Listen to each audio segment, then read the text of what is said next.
Era uma expressão que eles temiam. Sem dizer uma palavra, ele deixava claro que não tinha gostado e que era hora de irem embora. Os 6 assistentes de Marshall começaram a pensar como ele ia exigir daqueles que a eles se reportavam a mesma eficiência e o mesmo estilo simplificado de comunicação que era exigido deles. A velocidade das informações fluindo de cima para baixo agora era 4 vezes maior. Marshall transpirava autoridade, mas jamais gritava e jamais desafiava os homens frontalmente. Ele possuía um dom para comunicar seus desejos indiretamente, uma habilidade que era ainda mais eficaz já que fazia seus oficiais pensarem sobre o que ele queria dizer. O brigadeiro Leslie R. Groves, diretor militar do projeto para o desenvolvimento da bomba atômica, certa vez chegou ao gabinete de Marshall para conseguir que ele autorizasse um orçamento para gastos no valor de $100 milhões. Encontrando o chefe do Estado imerso em papeladas, ele esperou enquanto Marshall comparava com atenção documentos e fazia anotações.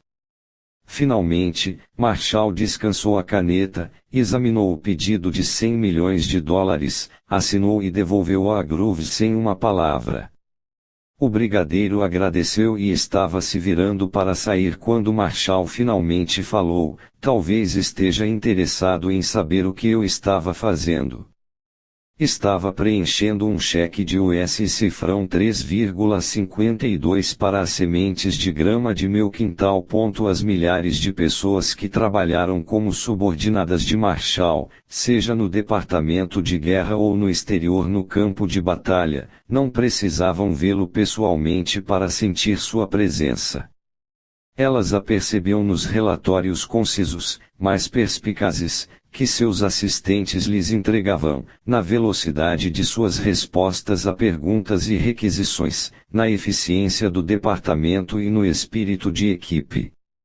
Eles assentiam no estilo de liderança de homens como Eisenhower, que haviam assimilado a maneira diplomática, mais enérgica de fazer as coisas. Em poucos anos, Marshall transformou o Departamento de Guerra e o Exército dos Estados Unidos. Poucos realmente compreenderam como ele tinha feito isto. Interpretação.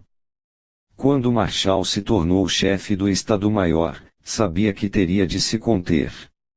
A tentação era entrar em combate com todos em todas as áreas problemáticas, a desobediência dos generais, os feudos políticos, as camadas de desperdícios. Mas Marshall era esperto demais para ceder a essa tentação. Primeiro, eram batalhas demais para travar e elas o deixariam exausto. Ele ia se frustrar, perder tempo e provavelmente arrumar um ataque cardíaco. Segundo, ao tentar microadministrar o departamento, ele se envolveria em emaranhados mesquinhos e perderia de vista o quadro maior. Finalmente, ele seria interpretado como um sujeito implicante. A única maneira de matar este monstro de muitas cabeças, Marshall sabia, era dar um passo atrás. Ele tinha de governar indiretamente por intermédio de outras pessoas, controlando com um toque tão leve que ninguém perceberia que ele dominava tudo. A chave para a estratégia de Marshall foi sua seleção, o treinamento e colocação de seus protegidos. Ele metaforicamente se clonou nestes homens, que desempenharam o espírito de suas reformas em seu nome, poupando-lhe tempo e fazendo-o aparecer não como um manipulador, mas como alguém que delegava poderes. Seu corte de desperdícios foi pesado no início, mas depois que ele colocou seu selo, o departamento começou a funcionar eficientemente sozinho, menos pessoas para lidar, menos relatórios irrelevantes para ler, menos tempo perdido em todos os níveis. Feito este enxugamento, Marshall podia guiar a máquina com um toque mais leve. Os tipos políticos que estavam obstruindo a cadeia de comando foram aposentados ou uniram-se no espírito de equipe que ele infundia. Seu estilo indireto de comunicação divertia algumas pessoas de sua equipe, mas era, na verdade, um modo muito eficaz de afirmar sua autoridade. Um oficial podia ir para casa achando graça por ter encontrado Marshall criando o caso por causa de uma conta do jardineiro, mas aos poucos ele começava a compreender que, se desperdiçasse um centavo, o seu chefe saberia. Como o departamento de guerra que Marshall herdou, o mundo atual é complexo e caótico. É cada vez mais difícil exercitar o controle através de uma cadeia de comando. Você não pode supervisionar tudo sozinho, não pode ficar de olho em todo mundo. Ser visto como um ditador vai prejudicá-lo, mas se você se submeter à complexidade e abandonar a cadeia de comando, o caos o consumirá. A solução é fazer como Marshall, operar por meio de uma espécie de controle remoto. Contrate representantes que compartilhem sua visão, mas possam pensar por si mesmos, agindo como você faria no lugar deles. Em vez de perder tempo negociando com cada pessoa difícil, dissemine um espírito de camaradagem e eficiência que se torna autopoliciador. Enxugue a organização, reduzindo o desperdício na equipe, nos relatórios irrelevantes sobre sua mesa, nas reuniões inúteis. Quanto menos atenção você gastar em detalhes insignificantes, mais tempo terá para o quadro mais amplo, para afirmar sua autoridade geral e indiretamente. As pessoas o seguirão sem se sentirem intimidadas. Isso é o máximo no controle. A loucura é exceção em indivíduos, mas a regra em grupos. Friedrich Nietzsche, de 1844 a 1900.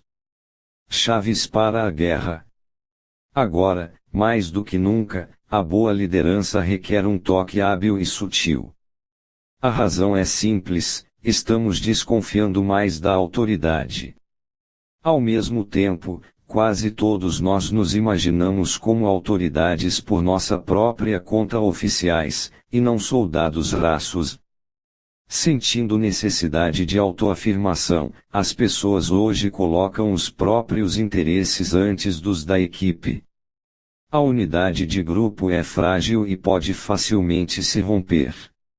Estas tendências afetam líderes em aspectos que eles mal sabem. A tendência é dar mais poder ao grupo, querendo parecer democráticos. Os líderes sondam toda a equipe atrás de opiniões, deixam o grupo tomar decisões, dão aos subordinados subsídios para a elaboração de uma estratégia geral.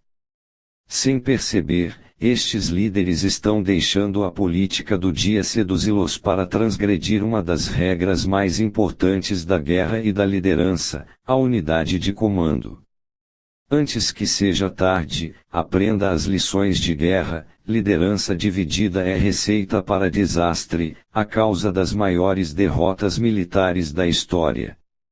Uma das primeiras derrotas desse tipo foi a Batalha de Canas, em 216 a.C., entre os romanos e os cartagineses liderados por Aníbal.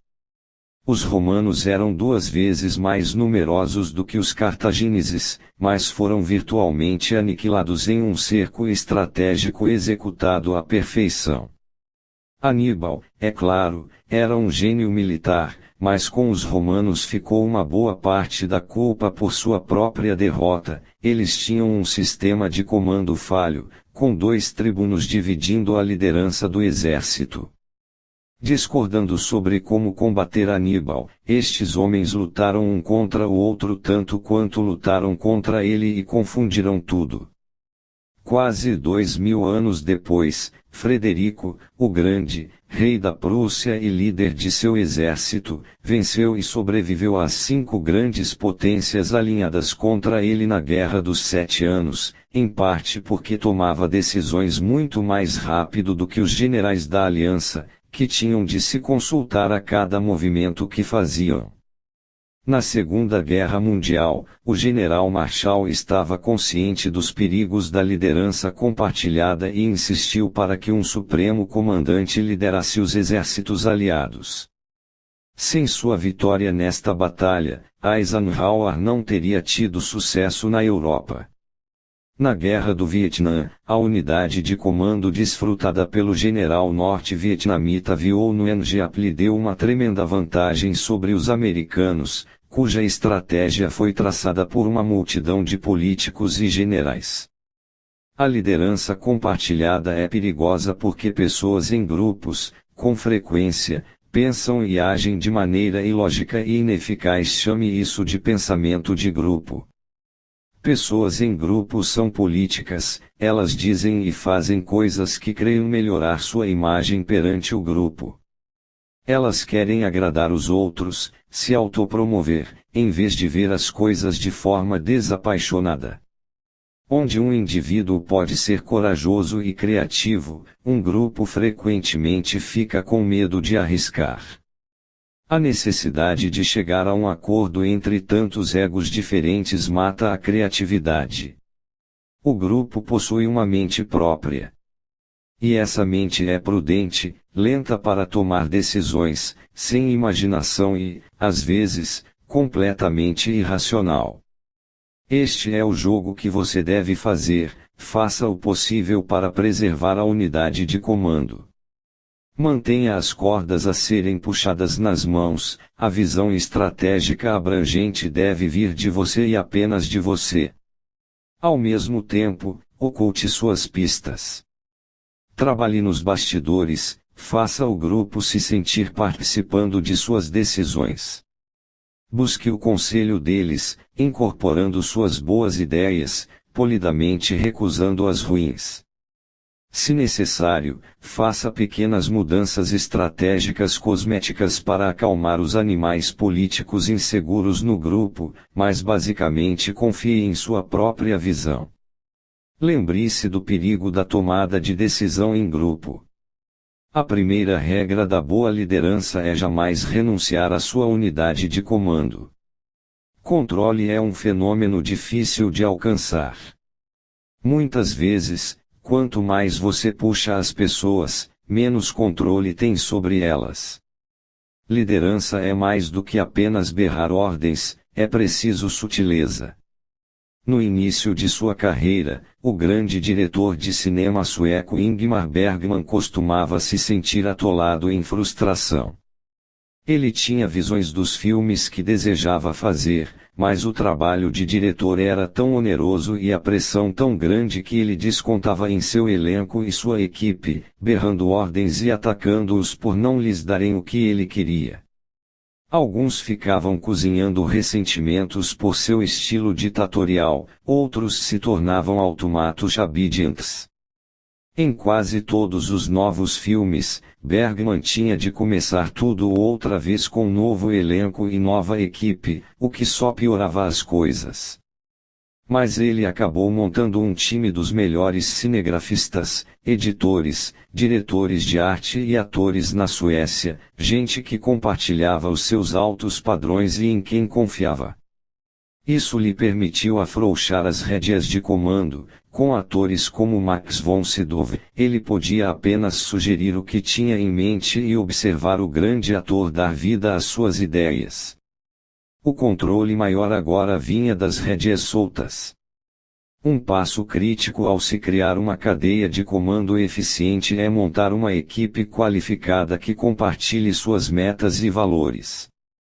Esse time lhe dá muitas vantagens: pessoas motivadas, cheias de ânimo, que possam pensar sozinhas, uma imagem de pessoa que sabe delegar poderes, um líder justo e democrático, e uma economia de sua própria e valiosa energia, que você pode redirecionar para o quadro maior.